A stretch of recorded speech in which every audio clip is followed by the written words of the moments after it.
Nixplay with GreatDad.com, and I am here with Hayden.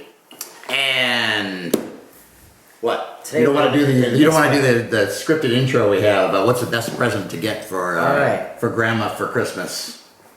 But I think if you don't have one of these in your family yet, this is the best thing that you can get for Grandma or a faraway relative. It is a digital photo frame, and we love this one from the one that we do have from Nixplay that Grandma has in her house. So we're gonna open this one up and talk about some of the features. The one that you see here is just for demonstration. This is one from Aura Frames. They make a beautiful product as well, a little bit more expensive, and the frames are a little bit more design oriented. This one has some more features, so we're gonna unplug that one and eventually turn this one on. So we gotta cut it open first. Usually Hayden's not allowed to play with knives, but I'm closely supervising him, and I think we're gonna be safe this time. Be careful. So this is the 10-inch seed, Nixplay seed. The one that we had before, I think was the one that we gave to Grandma was 9 inches, so a little bit. This one is a little bit larger, and the price on it is about $165 on Amazon. Though I think that if you go to Nixplay.com, they have a 25% off deal going on. So for once, you can actually get a better deal going to the site than you can for than you can get it on Amazon. So it says, you've just planted a tree. For every Nixplay smart photo frame purchase, we plant a tree. I don't know what trees have to do with digital photo frames, but hey, any tree is a good, any extra planted tree is a good thing, right? All right, so here we have the frame itself, and it has 10 gigabytes of storage, has a brightness of 100 lumens. Whatever that means. We remember we tried the thing the other day with the little light. 100 lumens. I don't know what 100 lumens is, but it's not super bright, but in the frame it's probably brighter. It'll seem brighter. We hope this looks good. And it has a 2K digital resolution, pixel resolution. Right. So it's I think that's actually not this one. There's one that they have that has a 2K digital resolution. This is one that's 1280 and 800. So this is slightly less than complete HD, but I think given the fact that it's only 9 inches, I don't know if you're going to really see a difference. One of the things that they do herald about this is the fact that it uses the cord, the actual power cord, as the digital stand. So you don't have a digital stand. Here we go.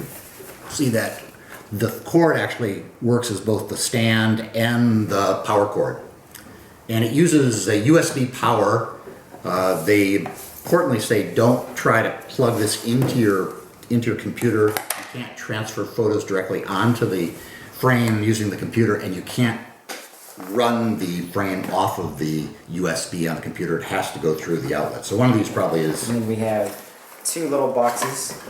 Yeah, on the side that both have got some screws and pegs. I don't know what that would be. Because you can put them on the ground, on the wall. You usually have a hanger for the wall.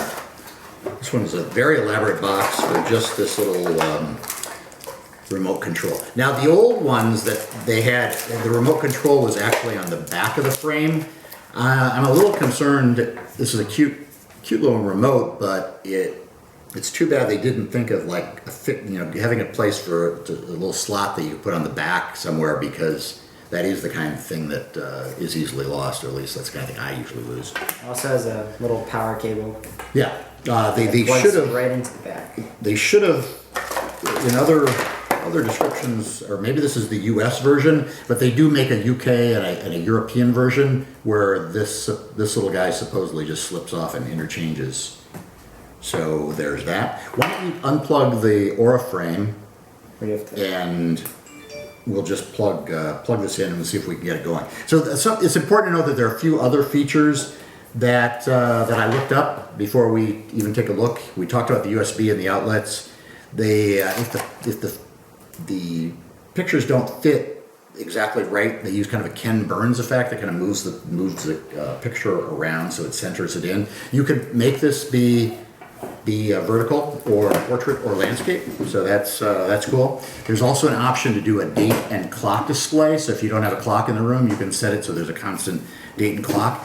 They have the same thing that Grandma has on hers, which is this motion activated sensor. So the frame doesn't have to be on all the time. Supposedly they have made it in a way that it doesn't activate with a dog. It really is activated only by humans, but you can set it so that the frame only comes on when you walk in the room, and then turns off when it doesn't sense any activity.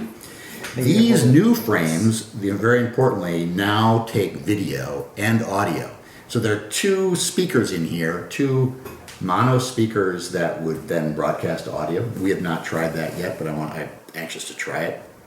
And I don't know. That's all I got. All right, so we turn it on. It actually seems fairly bright. Yeah, it's bright. Definitely visible. Yep. Which is good. You can definitely see color definition from multiple angles, so we know that it has fairly reasonable viewing angles, so you can see it from anywhere, like in the room. Right. And then we just have the starting screen. I don't think. Now, how do we do this?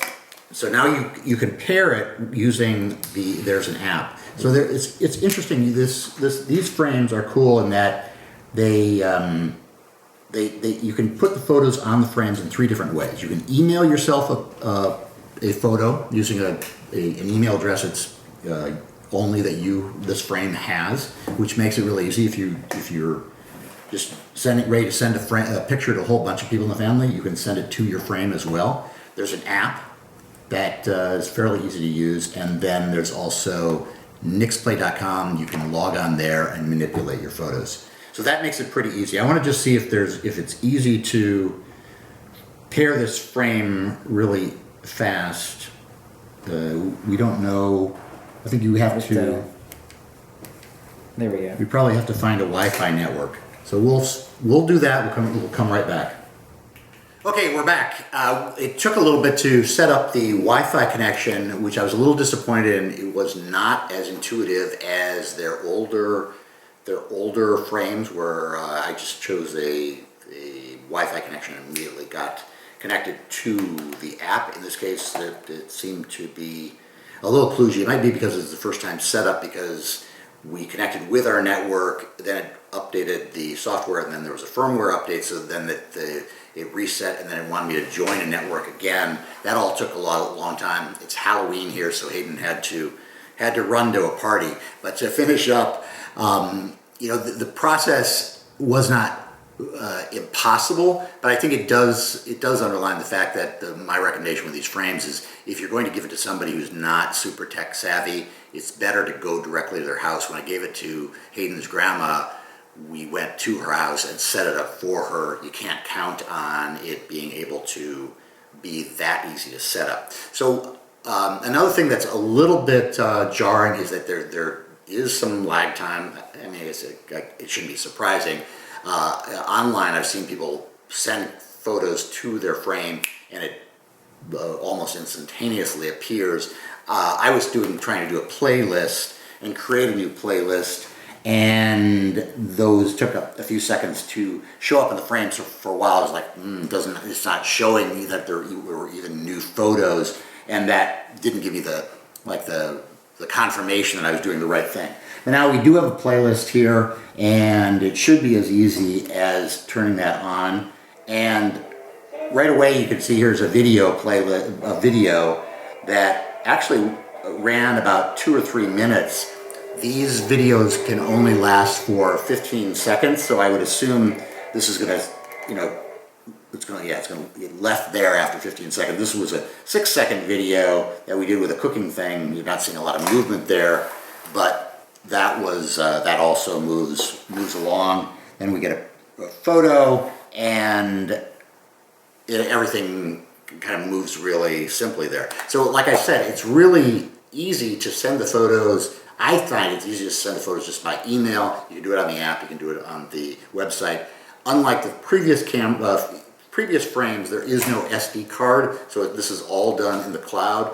As Hayden said, it comes with 10 gigabytes of storage. One of the things I loved about these frames when they first came out is that there's no subscription plan. You can upgrade your subscription to lots more storage if you want to use Nixplay as your real storage solution, but these frames work really well without paying anything extra. And who wants to, sign up for a subscription? They also tie in with Google Photos and some other services, Instagram, Facebook. I did not try those, but supposedly those can work really fairly well.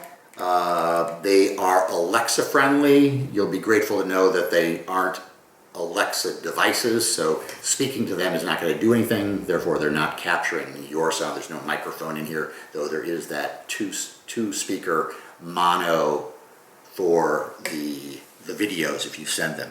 So I love these frames are just fantastic.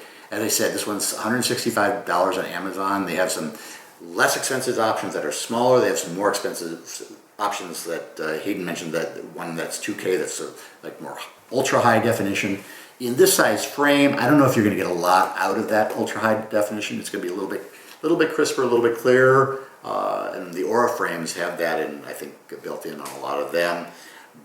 And right now, 25% off if you buy this at Nixplay.com rather than on Amazon. I don't know how long that delta is going to last, but it's definitely worth checking that out versus just buying it directly at Amazon. So I think that's it. Again, big hearty recommendation. This one will probably be swapped out for the one that Grandma currently has, because I know she'll love the video and loving to seeing the kids, and it's a perfect gift, especially if you've got a new baby in the house. Again, Paul Baines with GreatDad.com. Make sure to like and subscribe. Love any comments that you guys have, and sorry Hayden can't join us here for the last little bit, but we'll see him next time. Bye.